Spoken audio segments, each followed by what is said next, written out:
जुड़वा सास। अरे यार 3 बजे फिल्म शुरू हो जाएगी, तू क्या कर रही है? बस मुझे 5 मिनट दे, मैं अभी साड़ी बदल कर आती हूँ। अरे बहू, तू अचानक कहाँ जा रही है? तेरी सास तुझे आवाज दे रही है। अरे छोड़ ना, ये बुढ़िया कभी नहीं सुधरेगी। क्या हुआ माँ जी? मैंने आपको कितनी बार मना किया है कि मुझे जाते हुए टोका मत कीजिए। मैं फिल्म देखने जा रही हूँ।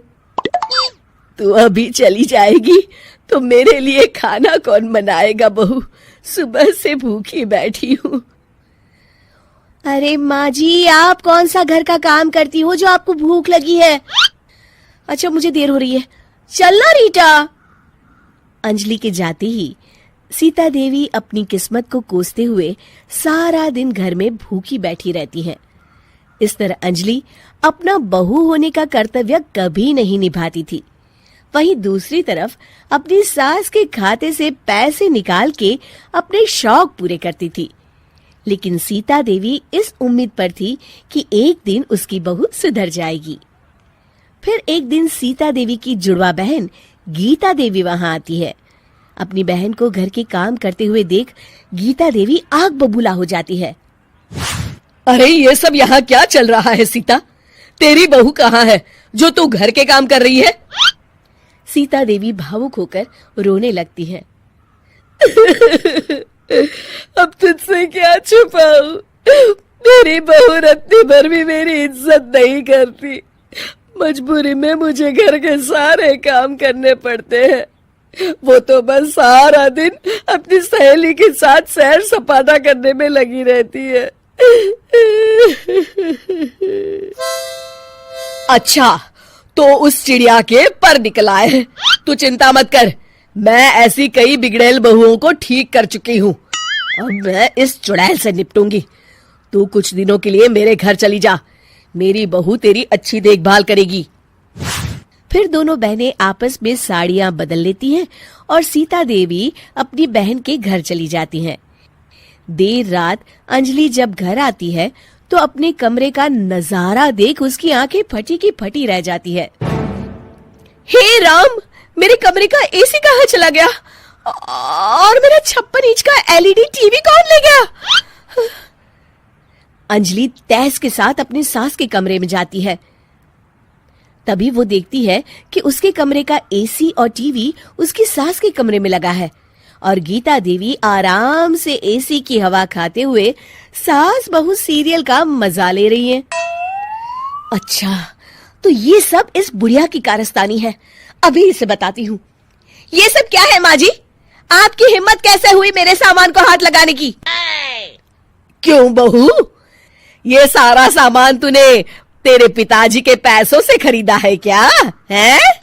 लगता है तू भूल गई कि ये सारा सामान मेरे पैसों से आया है, इसलिए मैं अपनी सारी चीजें अपने कमरे में उठा लाई।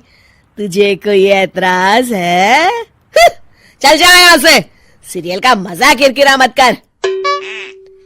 गीता की बातों का कोई जवाब नहीं बनता देख अंजलि अपने दांत पीस कर रह जाती है।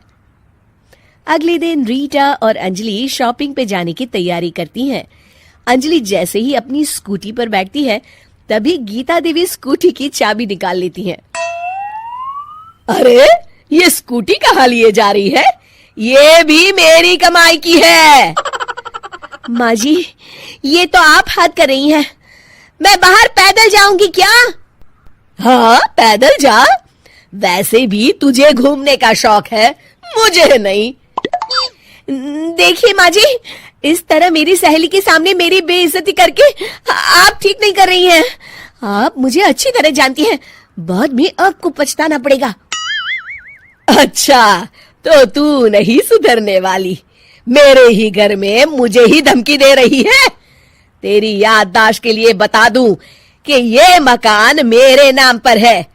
अब तू देख, मैं आज ही अपने बिल्लू वकील को बुलाकर ये सारी जायदाद अनाथालय को दान कर देती हूँ, फिर तुझे एक ढेला भी नहीं मिलेगा। गीता की बातें सुनकर अंजलि के पैरों तले जमीन खिसक जाती है। अरे, अगर तेरी सास ने तुझे अपनी जायदाद से बेदखल कर दिया तब तो तू सड़क पर आ जाएगी। मैं तो कहती हूँ चुपचाप अपनी सास से माफी मांग ले अंजलि। हाँ, तो बिल्कुल सही कहती है, मेरी सास का कोई भरोसा नहीं है। अरे नहीं नहीं माँ जी, ऐसा गजब मत करिए, आज के बाद मैं आपको कोई तकलीफ नहीं दूंगी और घर के सारे काम ना मैं ही कर लूंगी। मैं आपको एक अच्छी बहू बनकर दिखाऊंगी।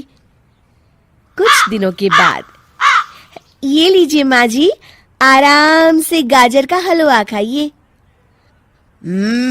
खुशबू तो बहुत अच्छी है। हाँ माँ जी, वैसे मैंने सब काम कर लिया है, तो मैं आपके पैर दबा दूं, आप आराम से हलवा खाइए।